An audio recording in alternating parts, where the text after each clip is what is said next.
You said that you believe that inflation is going to fall from current levels. So does that mean that we're currently at the peak of inflation and that things are going to get easier from here, and may also therefore mean that monetary policy around the world could remain accommodative and keep on juicing stock markets? And we think peak. I think that's pretty clear. That's just the base effects. But I think what we're also forecasting is perhaps more important, that even into 2022. We expect inflation to continue to be at sort of higher level than what we saw pre-COVID, and that is important certainly for the monetary policy.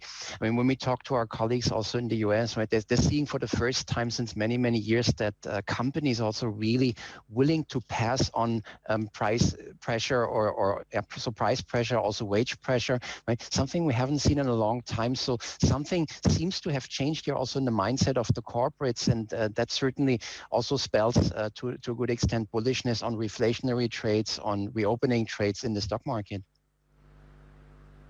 Are there any particular geographical markets where you prefer those reflation trades?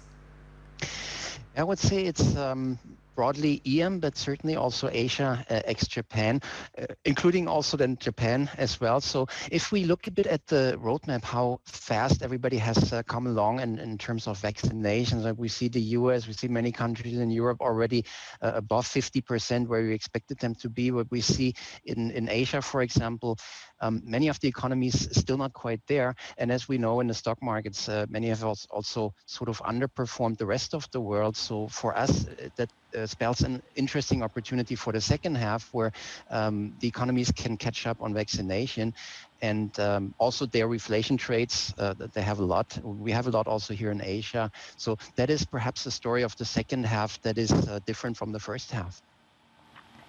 Hartmut, good morning. Thank you for joining in this conversation. Where would you be contrarian in this market right now?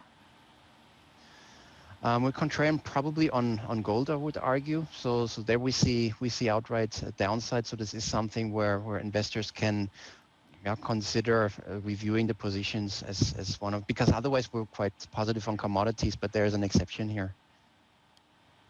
And you're quite positive on commodities. Which commodity in specific, top of the list? Yeah.